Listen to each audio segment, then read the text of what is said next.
Bom dia a todos, né? Aos nossos amigos que estão nos assistindo. Bom dia, o doutor Nestor, né? O nosso grande amigo que sempre está presente nas lives do sábado, né? Um cirurgião lá do IBEM, em São Paulo, que o pessoal não conhece. Ele é um cirurgião bariátrico, né? De grande experiência de cirurgia bariátrica, né? Talvez uma das maiores experiências do Brasil, junto com hoje a gente trouxe a psicóloga da equipe, a Rafaela, a Urfila Rafaela, né, que nos ajuda bastante no dia a dia do tratamento dos pacientes. Então, bom dia a todos. Bom dia, Nestor. Bom dia. Prazer estar aí de Bom novo. Dia, Rafa. Bom dia. Um prazer estar junto a vocês. Bom, então hoje eu acho que eu vou ser um pouco mais moderador da live do que propriamente conversar com vocês, devido ao assunto que é mais da parte da Rafaela, que é de extrema importância, né? E o Nestor, como tem bastante experiência, muitos e muitos anos na bariátrica, também pode nos acrescentar muito em relação a isso, né?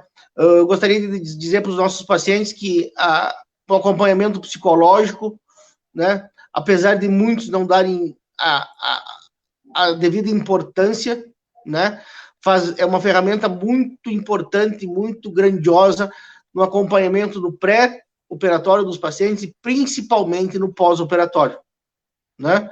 Então eu vou deixar a palavra com o Nestor agora e ele fala algumas coisas e depois a Rafaela. Por favor, Nestor. Bom dia novamente aí. Acho que assim, né? Quando a gente começou nas lives, tudo, falando sobre as definições, como era a indicação para cirurgia, a gente sempre fala a mesma coisa, que não é um trabalho único de ser operado, é uma preparação, é um programa para que você mude o seu estilo de vida e consiga ter uma qualidade de vida melhor, perdendo peso, melhorando das doenças, e que o resultado bom desse trabalho inclui uma equipe multidisciplinar. E hoje o que a gente vem falar é da parte psicológica, né? Muitas vezes os pacientes não dão a devida importância, claro que a gente sempre está preocupado por eles, mas no preparo, muitas vezes fala, não, é uma consulta pré-operatória, quer dizer, não é uma consulta pré-operatória para ir lá e pegar um laudo. A gente faz uma avaliação pré-operatória, né? Nós não, né? A psicóloga. E quando a gente julga necessário, esse paciente tem que fazer um preparo mais prolongado antes da cirurgia, mas como você mesmo disse, né, Jason, o pós-operatório também é muito importante, né? Porque o paciente vai ter que mudar muito a quantidade de alimento que ele vai ingerir, ele vai ter que trabalhar uma nova imagem, comer de uma maneira diferente. Então, tem vários aspectos que vão mudar. E aí, o trabalho da psicóloga junto com a equipe é muito importante, né? Eu acho que a gente poderia pedir para a Rafaela falar um pouco para nós, começar, né? Falando um pouquinho do pré. E aí a gente vai falando um pouco mais a respeito, né? Perfeito. Perfeito. Então, pessoal, bom dia, né, para vocês, novamente. Como é que funciona? Como falou o doutor Nestor, eventualmente os pacientes, eles chegam a nós com o intuito do laudo psicológico, né? Eles, constantemente, eles vêm encaminhados pelo psiquiatra já com um diagnóstico fechado, tá? Porém, eles vêm com o intuito somente de obter o laudo psicológico, né? Realizar a pontualidade do procedimento cirúrgico, porém não continuar o tratamento, né? Claro que a gente sabe que a gastroplastia, ela é indispensável naquele momento para o paciente, porque ela tem doença, provavelmente o paciente quando vai realizar o procedimento cirúrgico, né, ele tem a obesidade, as doenças associadas, né, que estão prejudicando ele na sua vida diária, né, nas suas capacidades, enfim, do dia a dia. Porém, a gente vai tratar a pontualidade do procedimento cirúrgico ali, tratar essas doenças associadas E se a gente não tratar os transtornos que podem ter gerado essa questão da obesidade, esse paciente ele pode ter problemas também no pós-operatório. O que eu quero dizer com isso, tá? Primeiramente, vou citar alguns dados, tá? Para mim conseguir raciocinar de forma adequada. Em torno de 90% dos pacientes que a gente atende na clínica, eles são do sexo feminino, tá? Tem idade em torno de 19 a 67 anos, tá? São pacientes que, eventualmente, eles vêm com um diagnóstico fechado pelo psiquiatra, como falei, né? Esses diagnósticos, eventualmente, são relacionados a transtornos alimentares, tá? Transtornos de obsessivo-compulsivo, depressão, ansiedade, né? Eventualmente, a gente deveria fazer uma avaliação mais adequada, né, e mais aprofundada desses pacientes. Atualmente, no Brasil, a gente ainda não tem um formulário adequado para realizar essa avaliação pré-operatória, como existe no exterior, né? A gente, na clínica, utiliza um formulário com algumas observações, algumas questões que são pontuais à realização do procedimento, né? Para a gente saber quais são os transtornos desse paciente, as medicações que ele usa, né? Se ele já tentou fazer o controle dessa obesidade de outras formas, se ele já fez acompanhamento com uma nutricionista, com um médico endocrinologista, enfim, né? A gente procura conhecer esse paciente, tá? Para poder elaborar o laudo psicológico e dar seguimento ao tratamento do paciente no pós-operatório. Se esse paciente tiver com os critérios ali, as doenças associadas, digo, os transtornos, né, citados pelo psiquiatra, de forma alterada, você vê que ele não está emocionalmente capacitado para realizar o procedimento cirúrgico, a gente acaba oferecendo ao paciente, né, consultas para fazer o controle e o manejo dessas doenças, desses transtornos, que são doenças crônicas, né, que a gente pode fazer o controle para realizar o procedimento e no pós-operatório não haver tantos problemas relacionados a elas, já que no pós-operatório esse paciente ele vai passar por várias mudanças, tanto a nível alimentar, quanto emocional, né? Tanto a nível, também digo, de hábitos, né? De criação de novos hábitos.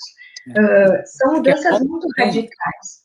Oi? A gente esclareceu para os pacientes que, assim, claro que todos esses transtornos que você falou, eles têm que ser tratados quando são muito relevantes antes da cirurgia, mas que não são contraindicações, né? Não, jamais. Pacientes que são psiquiátricos, que tratam de algum transtorno, né, já fazem terapia, vão continuar tomando as medicações, né, mas que não são contraindicativos para que passe pelo procedimento. Jamais. É mais para que ele não tenha nenhum tipo de problema depois que ele passa pelo procedimento, né? Perfeito. É justamente isso. Isso aí, eu vou falar uma coisinha. Pois não. Fortalecendo o que o doutor Nestor falou, né? Certa vez nós estávamos numa conferência fora do Brasil, né? E eu perguntei para uma psicóloga de uma grande equipe de cirurgia bariátrica de Nova York, né? Qual era o índice de contraindicação para a cirurgia, né? Ela falou que já isso mais ou menos em torno de 1 a cada 1000 pacientes, né? Foi o dado que ela tinha da equipe dela que era contraindicado a cirurgia, né? A gente sabe que talvez o paciente também omita alguns dados, né? Por exemplo, a gente não pode operar pacientes com problema com alcoolismo, já do início está contraindicada a cirurgia, com adição de drogas, né? Muitos fazem uso de algumas drogas ilícitas e não nos falam, né? E o que acaba acontecendo? Depois de um pós-operatório, né? Isso pode vir à tona, né? E as pessoas acham que foi relacionado à bariátrica. Exatamente. Né? Mas um detalhe interessante é que também na pós-graduação que eu fiz com o Nestor em São Paulo, nas aulas que nós tínhamos, que o Nestor lá nos ministrava, e junto com a equipe que ele tinha lá, que nos ajudava, um psiquiatra falou que, geralmente, né, isso vem antes da cirurgia, né? Que às vezes o paciente não se abre, o paciente não fala o que precisa, né? E acaba passando por um procedimento, né? Um exemplo, o paciente tem uma depressão que não estava, não tinha mostrado ainda. Aí opera, daqui um ano começa a ficar depressivo. Ah, foi por causa da bariátrica? Né? Então, isso eu acho que é importante esclarecer para os nossos telespectadores, para os nossos ouvintes e para todo mundo aí que está nos assistindo, né? É que muitos dos problemas já vêm antes, né, Nestor e Rafael? Não sei. É justamente isso que o senhor disse de forma mais simplória, né? Justamente. O paciente, ele vem com um transtorno, isso não é um problema para realizar o procedimento cirúrgico. Na verdade, a gente só tem que trabalhar para estabilizar esse transtorno para que ele possa realizar o procedimento e tenha um pós-operatório melhor e atinja os objetivos dele, né? Sem prejuízo ao tratamento, né? Que esse transtorno não cause prejuízos ao andamento, à evolução do tratamento, né? Porque eventualmente é um tratamento, ele vai continuar o acompanhamento no pós-operatório. E o que a gente sempre frisa que o tratamento, o acompanhamento é para o resto da vida, né? Uma coisa que eu acho que vale a opinião da Rafaela também é o seguinte, o que eu vejo muito, os pacientes, por causa da obesidade, eles acabam jogando ou usando a obesidade como uma desculpa para estar em algum tipo de situação e esperam que, operando e perdendo peso, tudo vai se resolver. E não é o que a gente vê, né? Muitas vezes o casamento não vai bem, não está profissionalmente num status bom, financeiramente, né? E, claro, na maioria das vezes, essas coisas não mudam muito. Lógico, a gente tem exemplos. Eu emagreci, agora financeiramente melhorou, eu tive uma promoção, eu melhorei meu casamento. Claro que isso tem. Mas o que a gente trabalha, o que vocês, né, da parte psicológica, devem trabalhar também, é que, tipo, que eles não podem colocar os fatores da vida inteira deles somente na obesidade, né? Porque a gente quer trazer qualidade de vida, melhorar, mas que não pode estar baseado só nisso, né? E é justamente isso. Eventualmente, os pacientes, eles vêm com uma ideia muito equivocada para realizar o procedimento cirúrgico, como o senhor falou. Alguns chegam achando que o procedimento cirúrgico ele vai resolver todos os problemas da vida dele, né? Justamente com relação ao casamento, com relação à convivência social, ao convívio social. E isso não acontecendo no pós-operatório gera muita frustração ao paciente. E ele acaba desanimando, ele acaba colocando a culpa, digamos assim, no procedimento cirúrgico pelo, como é que eu posso dizer, pela não evolução positiva do andamento, digamos assim, da perda de peso, né? Porque o que acontece? Até eventualmente com relação à ansiedade, tá? O paciente, no pós-operatório, eu sempre costumo, na psicoeducação, antes do procedimento cirúrgico, eu costumo avaliar com relação à ansiedade do paciente frente aos resultados, tá? Porque eu costumo dizer o seguinte, os resultados, inevitavelmente, eles vão aparecer, né? Afinal de contas, tu realizou um procedimento cirúrgico, eles vão aparecer. Porém, no pós-operatório, a faca e o queijo vão estar na mão do paciente. Os resultados que ele quer obter vão depender muito da força de vontade e da dedicação dele, né? Do engajamento dele com o tratamento, né? E esses pacientes, eles acabam se frustrando porque eles acabam achando assim, criando expectativas de que eles vão realizar o procedimento cirúrgico e a perda de peso, ela vai acontecer, digamos assim, de forma mágica, né? Todos os dias eles vão lá e se pesam, todos os dias eles vão lá e se medem, eles querem visualizar essa perda de forma instantânea. E o procedimento, ele é gradual, né? Eu costumo dizer assim, acontece o procedimento cirúrgico e pós isso é um passinho por vez, é uma evolução gradativa e muito vai depender do paciente. Então, essa ansiedade por resultados, ela gera frustração, né, que acaba fazendo com que o paciente não se dedique de forma adequada às orientações, né, porque ele não está vendo resultado, então ele não se dedica de forma adequada e acaba desandando tudo, tu entende?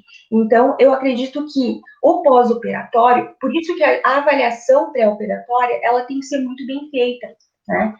O paciente, ele deve trabalhar, a gente deve perceber realmente se esse paciente, ele está capacitado emocionalmente para as adversidades que ele vai encontrar no pós-operatório. Porque, como eu costumo dizer, adversidades vão existir, mas é muito importante que o paciente ele consiga focar nos aspectos positivos do procedimento, dos ganhos que ele vai obter pós-procedimento, né? Que são gradativos, né? Eu vou fazer uma pergunta para o Nestor e para a Rafaela. Né? A Rafaela, óbvio, devido à formação dela, e o Nestor com a experiência dele gigantesca em cirurgia bariátrica, né? De ter visto milhares e milhares de pacientes e ter operado outros milhares. Né? Uma pergunta que é frequente, talvez, para vocês aí, né? É o seguinte: qual é a relação do alcoolismo versus cirurgia bariátrica? Tu acha que a cirurgia bariátrica pode levar ao alcoolismo? Ou se o paciente já vem com essa situação de vida e aparece depois? Então, assim, ó, se a gente procurar na literatura, a gente acha alguns trabalhos assim, que eles até correlacionam alguma coisa, tá? O que eu vejo na experiência, né, que a Rafaela pode falar para nós depois também, é que, assim, a maioria dos pacientes que desenvolvem alcoolismo após terem sido operados já eram pacientes que tinham uma condição de bebida muito importante. Bebiam bastante, com uma frequência importante, provável não um diagnóstico de alcoolismo, mas eram pacientes que têm uma massa muito grande, obesidade já provavelmente já grau 3, severa, mórbida, tá?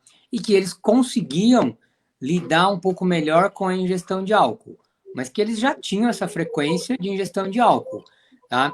Claro que também a gente vê alguns pacientes que relatam que eu nunca bebi antes da cirurgia e agora eu estou bebendo, mas não são pacientes que bebem grandes quantidades e que não têm controle. Eles ingerem álcool moderadamente e em pouca quantidade e poucas vezes, então não é um alcoolismo, é controlado, mas eles começaram a ingerir bebida alcoólica. Uma das coisas que eu talvez atribua esse paciente que comece a beber pelo fato, talvez, ele ter uma convivência social muito mais frequente depois que ele opera. Alguns pacientes a gente vê que eles não têm essa vida social tão ativa e eles começam a ter depois, tá? E eu, particularmente, não acho que cirurgia bariátrica leva ao alcoolismo, tá? Muitas vezes que a gente vê algumas perguntas em live ou outras coisas, alguns pacientes, porque a minha vizinha operou e agora ela é alcoólatra. Isso é uma desculpa que o paciente tem para o alcoolismo. Tipo, eu estou bebendo bastante, operado de bariátrica. E aí ele acha que é uma desculpa, então ele usa isso para continuar bebendo e fazer de conta que ele não vai parar de beber. Por quê? Porque ele é operado. Então, assim, é a visão que eu vejo. O que a gente orienta muito no pré e logo no pós-operatório é que quando começa algum tipo de compulsão, seja ela alimentar novamente por algum tipo específico alimentar, ou mesmo por álcool ou qualquer outra ou alguma outra droga ou que seja, que eles venham até a gente. Porque a gente tem como fazer o diagnóstico, tem como dar alguma coisa para ajudar. Quando necessário, encaminha para um colega, um especialista mais adequado no tipo de distúrbio que o paciente está tendo para conseguir o controle, né? O grande problema que eu vejo é que eles usam a cirurgia para desculpa para continuar bebendo ou fazendo outras coisas erradas, né? O que você acha, o que você vê, Rafaela? Eu concordo perfeitamente com o que o senhor diz, né? Eventualmente, esses pacientes, eles já fazem uso, né, do álcool no pré-operatório, né? Eventualmente, eles até omitem essa informação, né, no momento da avaliação, por medo de que isso prejudique, que eles não possam realizar o procedimento, né? Então, eles omitem isso. E no pós-operatório, ali nos primeiros, se não me engano, se eu estiver errada, por favor, me corrijam, né? Essas questões, elas podem surgir no primeiro e no segundo ano pós-procedimento cirúrgico, né? Pelo que eu andei observando, né, pesquisando. Então, eu acredito assim, esses pacientes, justamente, se eles têm essa questão, eles têm que trazer antes do procedimento cirúrgico, porque a gente tem como fazer o manuseio disso, né? Para que isso não gere problemas posteriores. Interessante. A opinião que eu tenho confere com a do Nestor e a da Rafaela, né? Eu levantei a questão por ser algo praticamente rotineiro no consultório, né? Vai conversar com o casal, um dos cônjuges pergunta isso, né? Porque já viu um vizinho, ou já viu outro. Eu também considero que isso é um ganho secundário, né? A pessoa usa o problema que tem para conseguir outras coisas. Mas também tem um detalhe interessante, né? Não falando do álcool agora, mas de doenças psiquiátricas associadas, né? Que a gente vive num país onde praticamente ou mais, 50% da população ou mais tem crise de ansiedade, é um dos principais problemas psiquiátricos da atualidade, né? Devido à correria do dia a dia, né? E alguns encontros que a gente vai de cirurgiões e clínicos, né? Geralmente a parte clínica coloca empecilho na cirurgia, dizendo, mas pô, como é que vai operar um camarada que é esquizofrênico? Como é que vai operar um paciente que tem depressão? Como é que vai operar um paciente assim, assado? A resposta é simples. Se essa parte psiquiátrica está controlada, né, é melhor um paciente magro com essas condições, sem as doenças metabólicas, do que obeso, diabético, com colesterol alto e as doenças psiquiátricas. São duas coisas diferentes, né? O paciente tem várias doenças, entre elas a obesidade.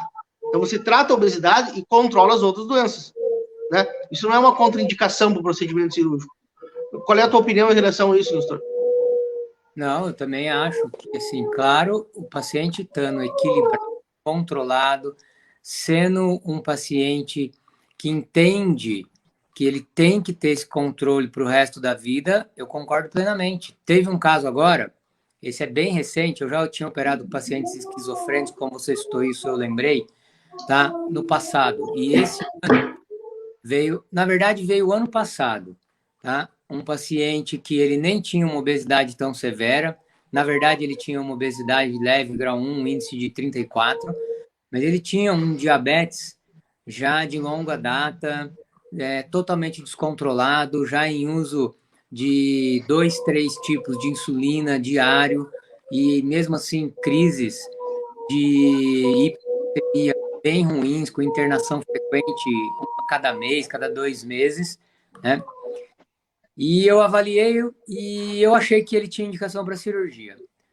O psiquiatra também foi a favor, mandou laudo, tudo, liberando ele para operar. Aí surgiu a dúvida porque às vezes ele tinha algumas crises de descontrole emocional, né? Mas a gente controlou ele bem. Eu demorei mais do que o normal para operar ele. Ele ficou mais ou menos uns 6 meses em preparo, tá? E assim, apesar de algumas pessoas acharem que não deveria operar, eu operei ele. E logo depois, um mês mais ou menos da cirurgia, ele já estava com controle do diabetes, somente com hipoglicemia antivioral, com 1 por dia, e tendo controles de glicemia entre 100 e 150. Ele tinha a parte dislipidêmica, que passava colesterol, triglicerídeos de 500. Os primeiros exames que a gente fez com 3 meses já estava todos abaixo de 200, então e sem nenhum tipo de medicamento para essa parte. Então, assim, ele teve uma evolução ótima. Lógico que nós estamos falando de um caso favorável que foi bem. Os outros também foram. Mas por quê? Por causa desse controle anterior pré-operatório e manter no Perfeito, pós-operatório, né? Então, perfeito, eu não perfeito, vejo contraindicação, muito pelo contrário. perfeito. O que tu tem a dizer disso, Rafael?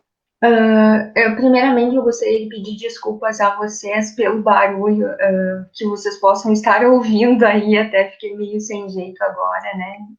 Infelizmente, meu vizinho, ele acredito que está realizando alguma obra, peço desculpa.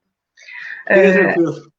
Com certeza, eu acabei até me desconcentrando no momento ali da pergunta com relação ao álcool, né? Porque foi uma coisa que me incomodou um pouco.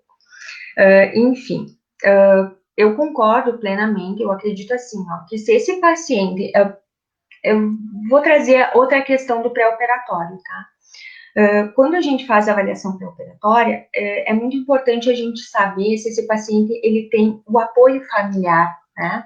A base familiar, como é que está sendo para a família desse paciente a realização do procedimento, tá? Eu diria que nesse caso que o Dr. Nestor trouxe, se esse paciente ele tem um transtorno emocional muito grave, mas o ganho com a cirurgia vai ser muito maior para a qualidade de vida dele, e ele tem um apoio familiar adequado que possa favorecer ele no pós-operatório, é super recomendado, sim, a realização do procedimento cirúrgico, tá? Penso eu. Né? Isso aí. Bem lembrado, Rafaela, é o apoio familiar, né? E o apoio Exatamente. familiar, na verdade, ele é importante em qualquer paciente, né? Mas Total, né? muito mais nesses casos específicos, né? Porque Não. mesmo um paciente que não tenha nada da parte psiquiátrica for operar e a família falando mal do procedimento, a família falando mal do esforço do paciente, a família botando o paciente para baixo, né? Não tem como dar certo. Né? O apoio familiar é importantíssimo no resultado adequado da cirurgia. Né? Até no, porque a gente opera esse paciente não pensando no mês seguinte, mas pensando 5, 10, 15 anos para frente.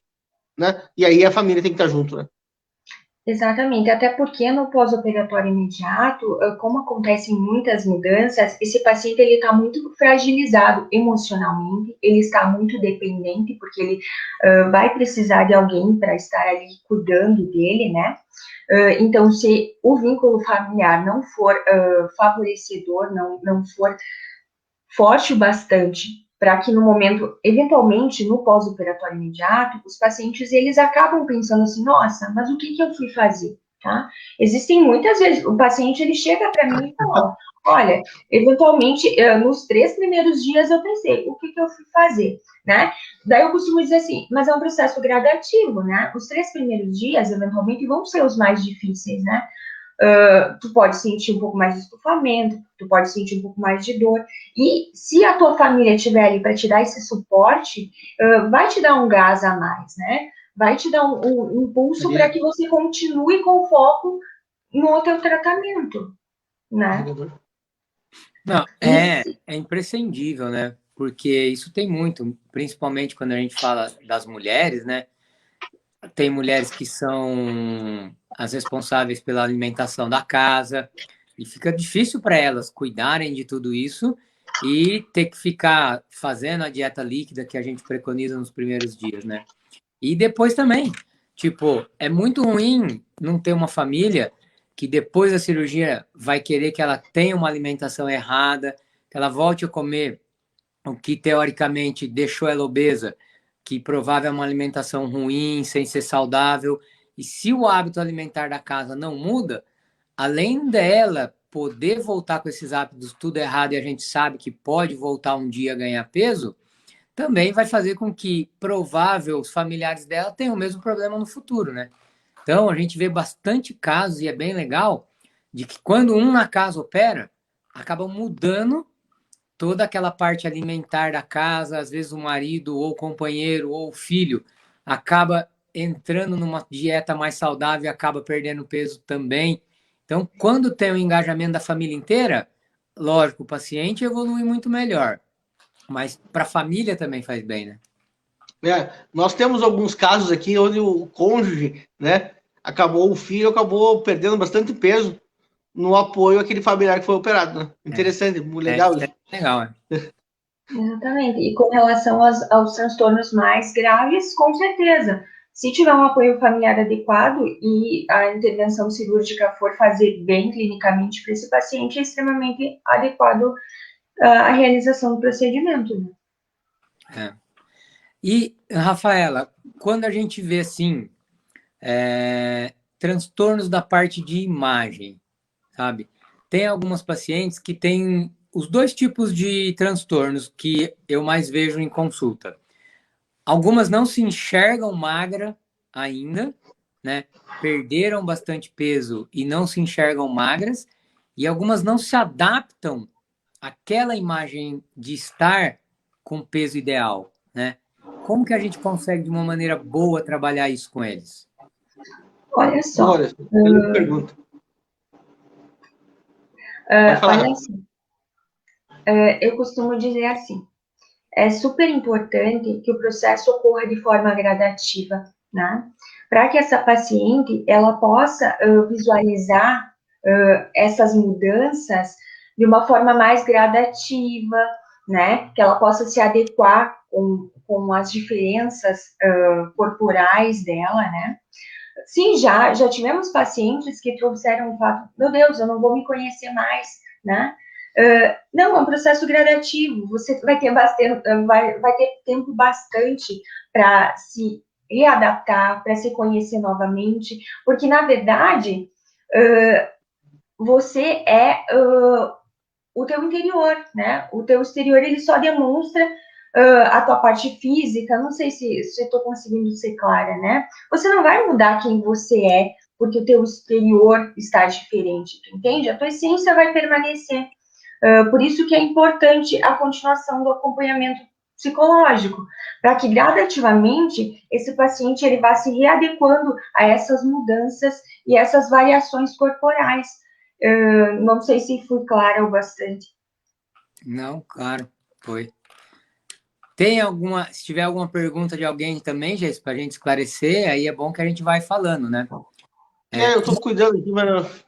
Outra coisa que a gente muitas vezes vê da parte psicológica, alguns pacientes reclamaram muitas vezes da parte sexual.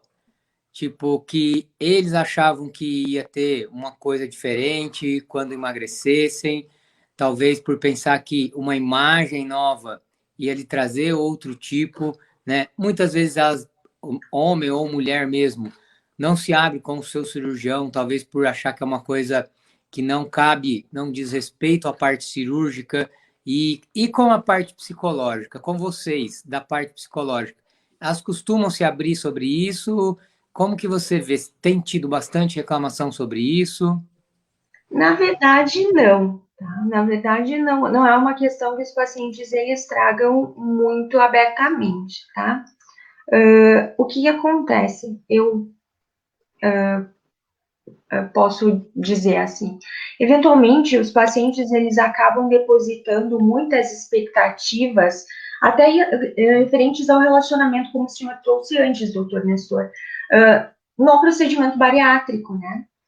Quando você deposita muita expectativa, né? Vou realizar o procedimento, a minha vida conjugal vai mudar, e pontualmente não são essas questões referentes ao procedimento cirúrgico, a ela que ela precisa mudar, mas com relação ao comportamento no relacionamento, que devem ser trabalhadas entre os cônjuges, não vai haver evolução, tu entende? Não vai haver mudança.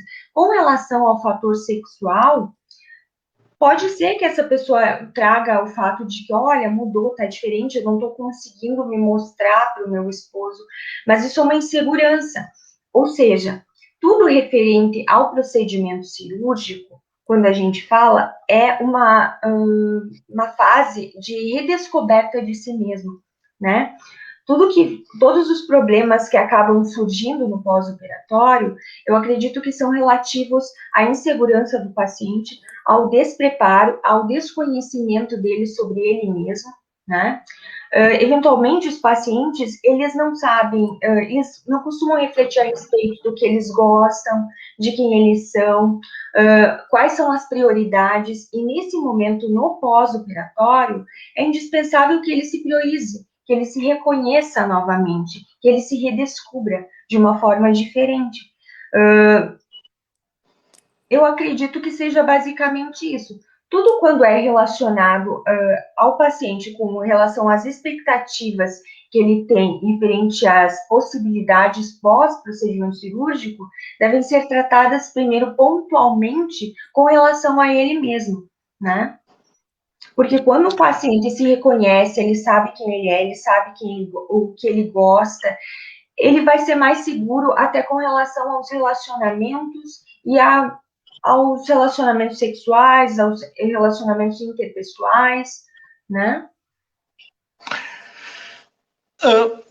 Conversando com os pacientes, às vezes, como o doutor disse que é muito difícil eles se abrirem para o cirurgião e conversarem, né?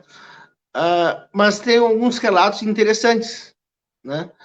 Que, por exemplo, quando estava com excesso de peso, né? Tanto ou o marido ou a mulher tratava o paciente de um certo jeito, de uma forma não adequada, por exemplo. Uhum. Daí passa pelo procedimento cirúrgico, né? Perde peso, acaba dentro do ambiente de trabalho, sendo valorizado por um colega, sendo elogiado ou elogiada, por exemplo, né? E chega em casa, era aquele ambiente que era tratado antes da cirurgia. Talvez o homem não desse valor para a mulher, ou vice-versa, né? Então, quando acaba acontecendo isso, né, muitas vezes gera um certo atrito, né? Porque, por exemplo, a mulher, o homem não elogia ela, não elogia, quando ela faz a cirurgia bariátrica, ela perde peso, ela vai no trabalho, um colega de trabalho começa a olhar diferente, começa... Então, o paciente, tem, como a Rafaela falou, é uma transformação, mas é uma transformação para o bem, né? Que deixa a pessoa com melhor autoestima, né? Capaz de sair de um relacionamento abusivo, né? E ir para uma coisa melhor, né? Que tem mais segurança do próprio poder de estar se olhando no espelho, ir numa loja comprar uma roupa, né? Então, eu já vi pacientes relatarem isso para nós, né? Não sei se isso é uma coisa boa ou não, eu creio que seja, porque a pessoa fica com melhor autoestima e mais segurança de fazer as coisas, né? Geralmente, os pacientes obesos, eles têm baixa autoestima, né? Eles não têm um convívio social adequado, eles acabam se colocando em situações de relacionamento abusivo por achar que, eventualmente, eles não vão conseguir alguém melhor, né? Pela necessidade de companhia, pela necessidade de suprir aquelas, como é que eu posso te dizer, lacunas emocionais, ele se coloca num relacionamento abusivo, por achar que não merece, né? Pós-procedimento cirúrgico, ele acaba visualizando um convívio social melhor, né? Até a gente recomenda, agora nessa época de pandemia não é possível, né? Mas, eventualmente, é recomendado que esse paciente, ele se insira gradualmente na sociedade novamente, né? Porque o paciente obeso, ele tem tendência a se fechar no seu próprio mundo, a aceitar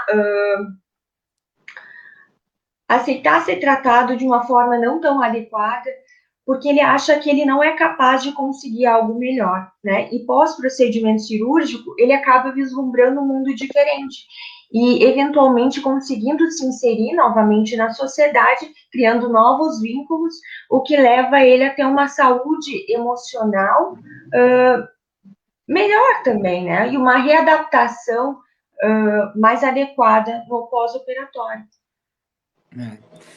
E essas colocações, eu acho que vêm de encontro com uma coisa que às vezes a gente ouve.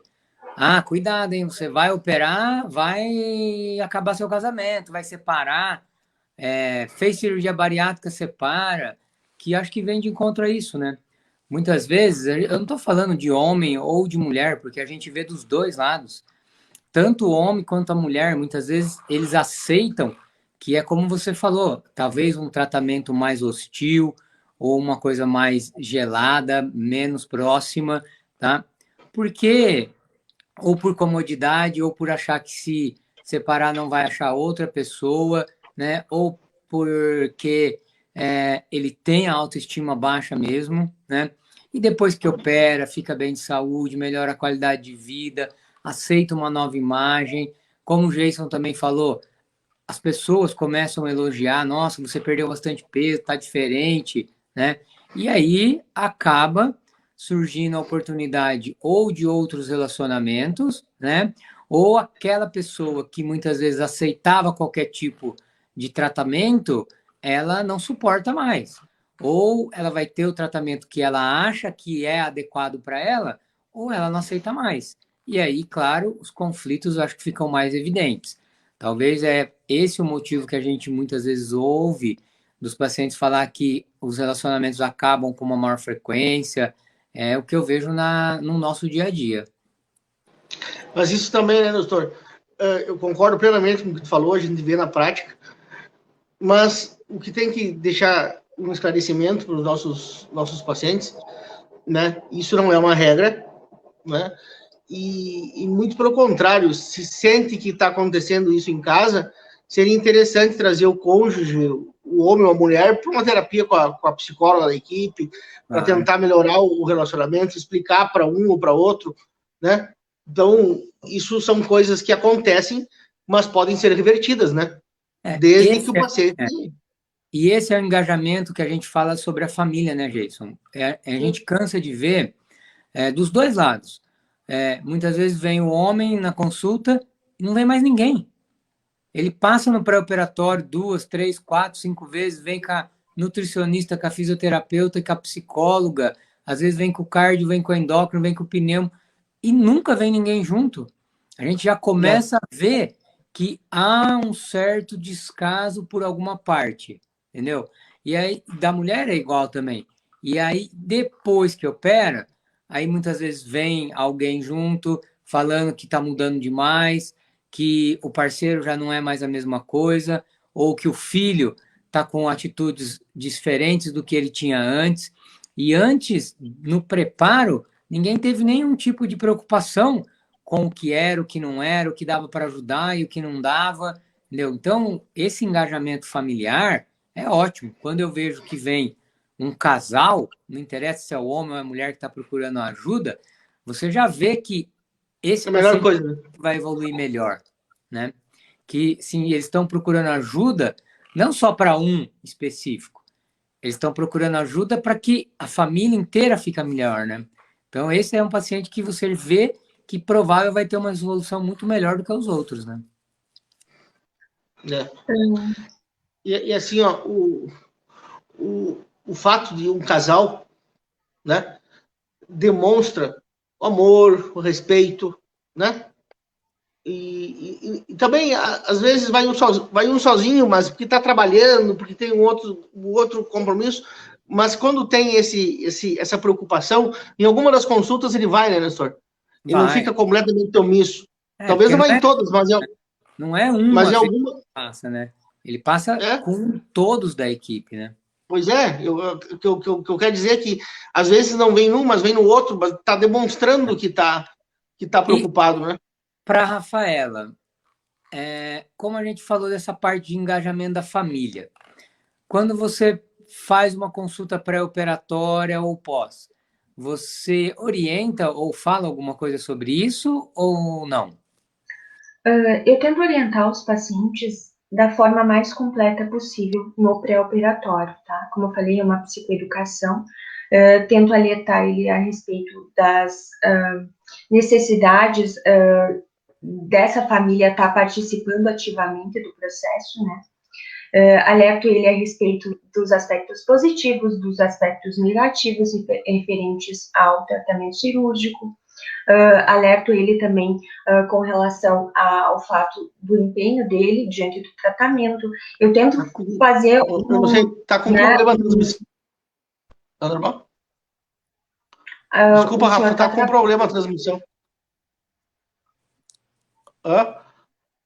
Alô, desculpa. Nestor, tá ouvindo bem, Nestor? Tá travando, realmente. Tô ouvindo bem os dois.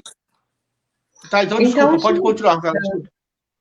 Eu recomendo, sim, que o paciente também, ele esclareça, ele deixe extremamente claro, porque o que acontece eventualmente da família também não querer que o paciente realize esse procedimento cirúrgico, né, por medo das situações, eventualmente por medo da anestesia no momento da cirurgia, né, pelo risco cirúrgico, enfim.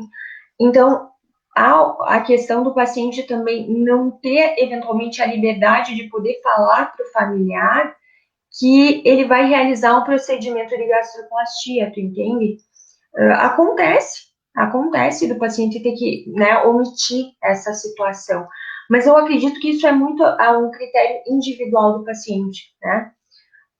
Tu acha que isso vai fazer bem para ti, emocionalmente, você omitir isso da tua família? Omitindo isso, você vai receber aquele apoio que é necessário no pós-operatório? É um critério do paciente, tu entende? Não tem como tu esclarece, tu deixa claro que é essencial que ele mantenha tudo às claras com a família, mas eventualmente isso pode não acontecer. Mas contanto que Oi? Pode falar, desculpa. Mas contanto que esse familiar forneça o apoio adequado no pós-operatório, né? Enfim, fica tudo a critério da decisão do paciente.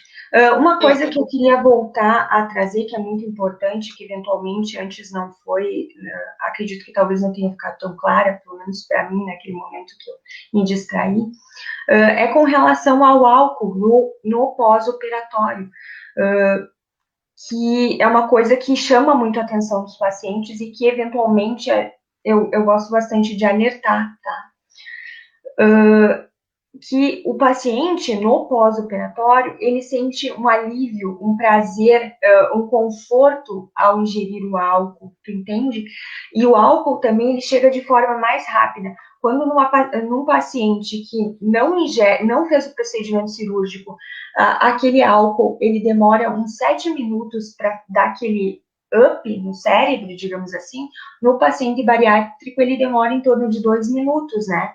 Para dar aquela sensação de oba-oba, digamos assim, né? Mais comumente falando. E esse paciente também, quando ele utiliza o álcool no pós-operatório, ele geralmente ele liga a questões de estresse no trabalho, ao alívio com relação ao conforto, sabe? Ao prazer realmente. Então, eu acho que, eventualmente, eu já atendi um paciente que ele trouxe isso no consultório.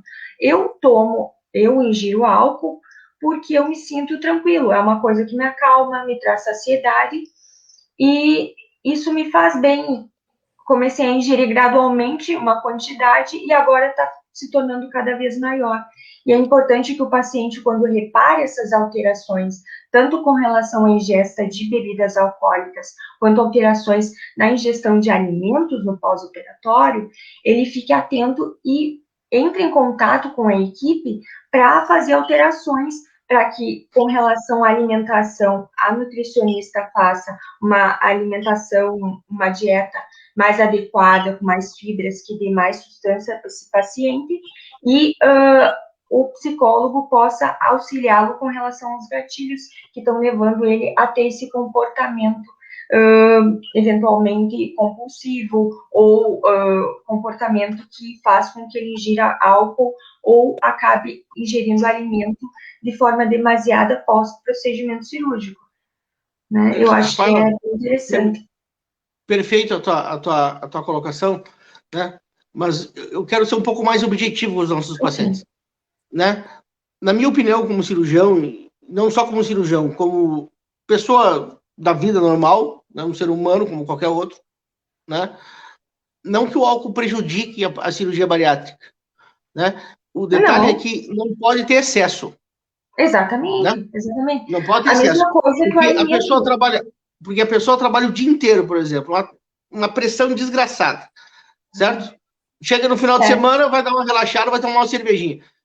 Não tem problema. O problema não pode extrapolar muito, né? Não sei qual é a tua ideia em relação a Olha isso. só, eu costumo dizer para os pacientes, tá? Tu realizou o procedimento, não significa que tu não vá mais poder ingerir o alimento que tu gosta ou beber aquilo que tu gosta, tá? Não significa Não, isso. não é Até excesso, né? porque, imagina, quem é que vai querer realizar um procedimento se vai se privar de tudo que, né, o que lhe traz prazer, eventualmente, porque comer é um ato, né, de prazer, digamos assim.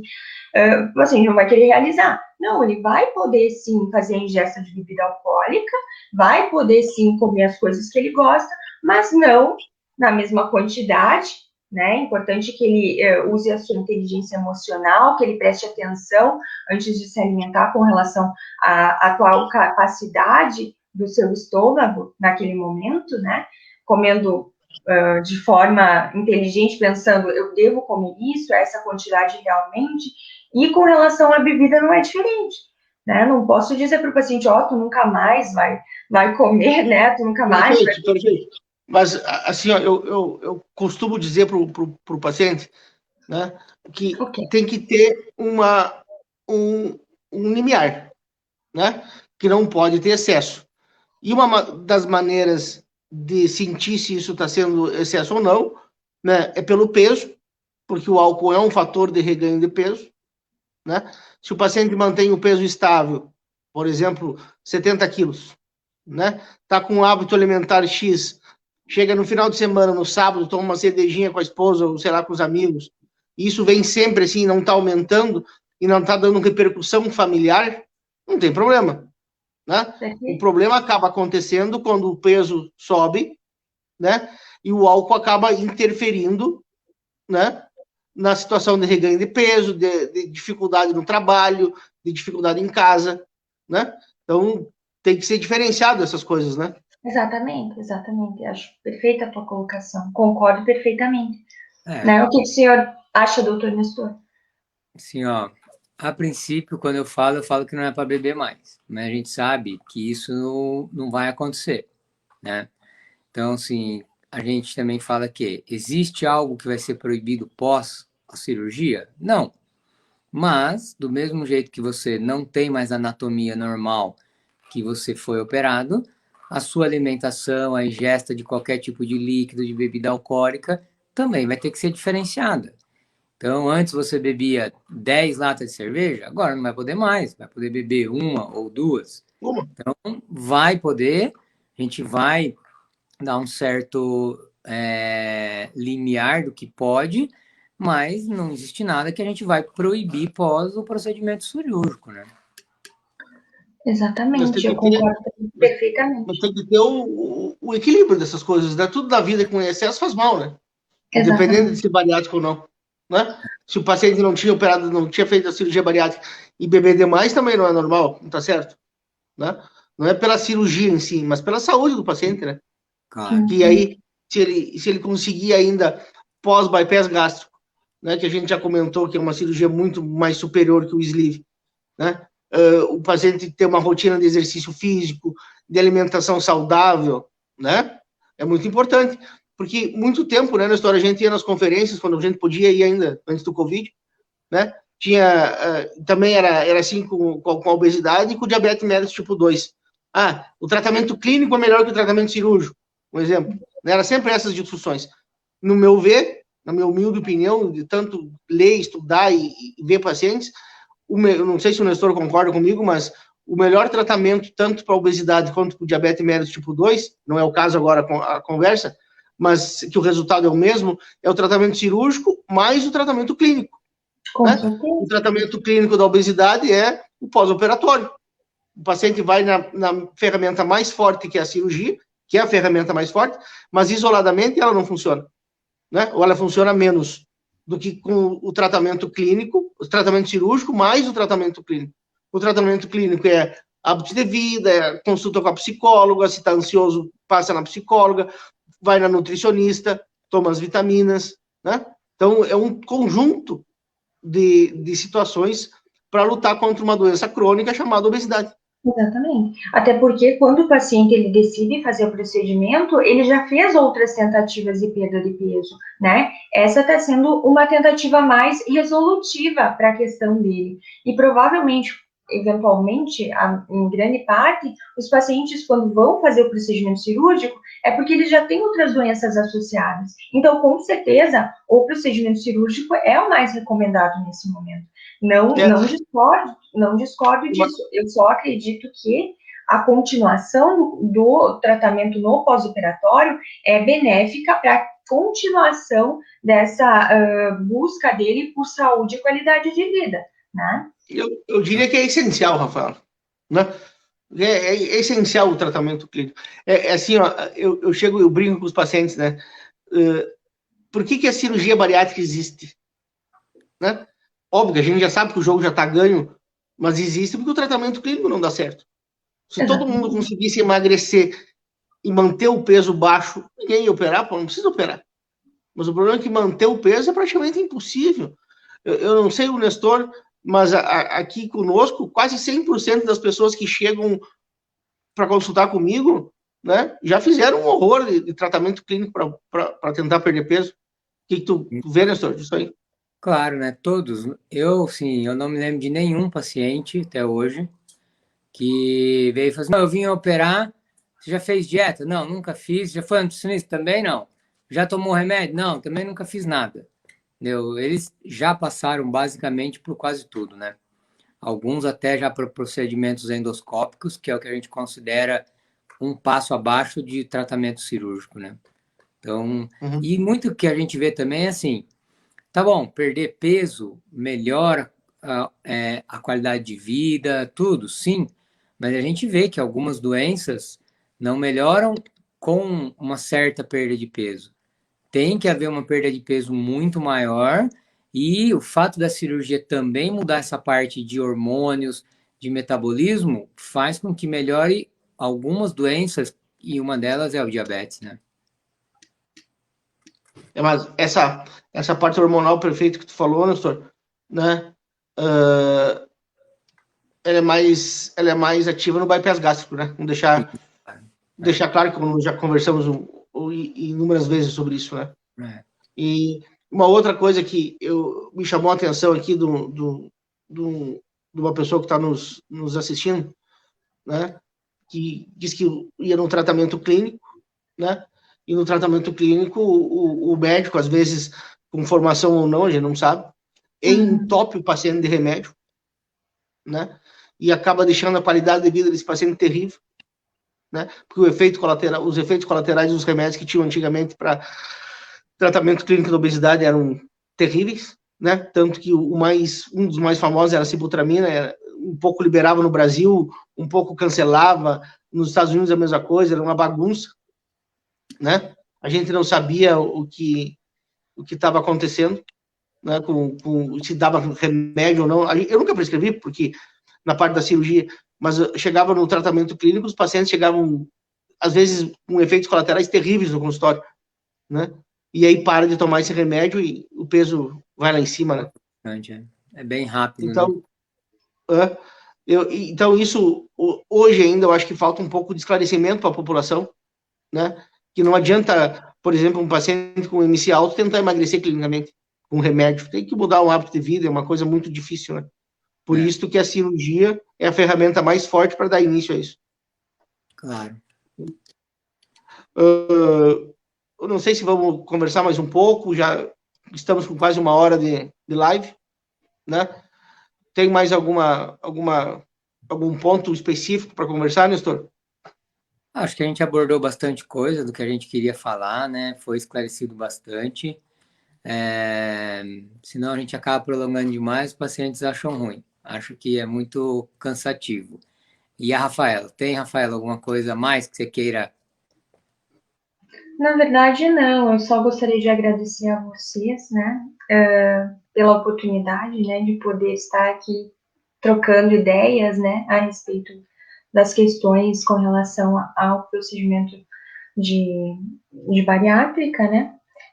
E deixar claro para os pacientes que não, o procedimento ele é maravilhoso, sim, ele é uma solução bem plausível, né, diante de tudo que, eventualmente, os pacientes que chegam no consultório, eles já passaram para poder ter essa qualidade de vida, né.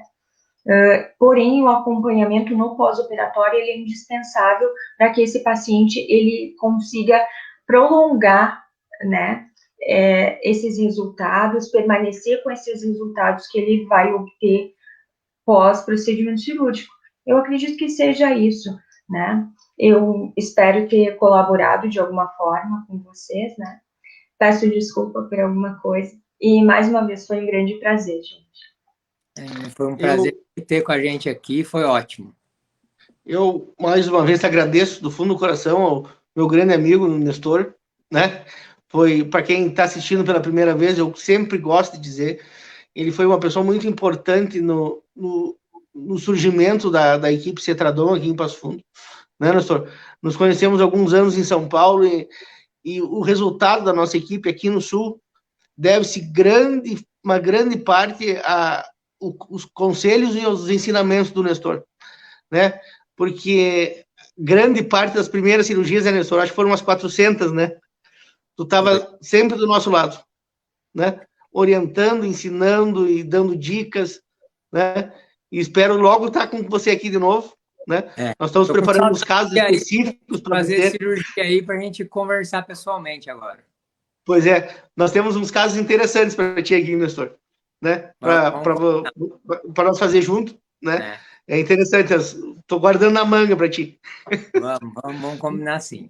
Tá bom? Muito obrigado, né? Grande abraço, fique com Deus, né? Nestor, e tu que é você que é o cara mais experiente aí, o tema da próxima live, dá uma pensada que nós organizamos.